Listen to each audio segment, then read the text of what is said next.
हमने पिछली बार भी ये किया था। उनकी एस्पिरेशन, राजनीतिक दल जब मतदाता के पास जाते हैं तो वो ये जानने का यत्न नहीं करते कि मतदाता के हृदय में इस भारत के लिए क्या है। भारत के लिए मतदाता का, नव मतदाता का, सब इंजीनियरिंग स्टूडेंट्स थे, सबको पूरा का पूरा फ्यूचर इंजीनियरिंग करने की स्वतंत्रता है। उस दृष्टि से भारत का फ्यूचर भी तो इन्होंने इंजीनियर करना है।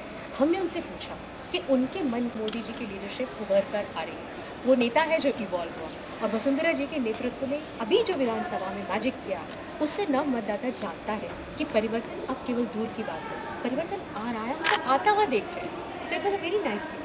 विधानसभा चुनाव में वोटिंग का जो रेशो बहुत ज़्यादा है, वो लगता है इस बार और बढ़ेगा। मुझे लगता है, मेरी दृष्टि स्पष्ट तरीके से देख सकती है कि जितना पिछली बार 87 लाख नए वोटर्स के साथ हमने प्रवेश किया, अब की बार और भी परसेंटेज रजिस्टर्ड है और अवेयरनेस पहले से दूर है, और एक उत्साह भी है कि हाँ, परिवर्तन आ रहा है, आ सकता है, और नव मतदाता ही भारत का भाग्य विधाता है। ये कॉन्फिडेंस बहुत बड़ी बात है।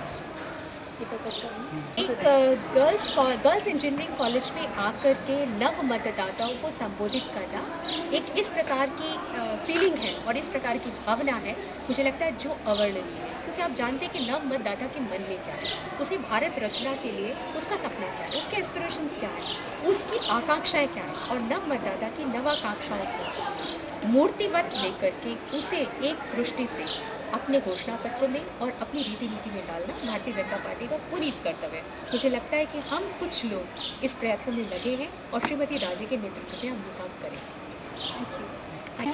शायद हमारी लाइक्स कहीं और होती है, बट ड्यू टू ऑडियो थोड़ा सा कम है। हम जब कोई प्रोफेशन चुनते हैं अपने लिए, शायद हमारी लाइक्स किसी और फील्ड में है, but due to this employment crisis नव मतदाता लोकतंत्र के आधार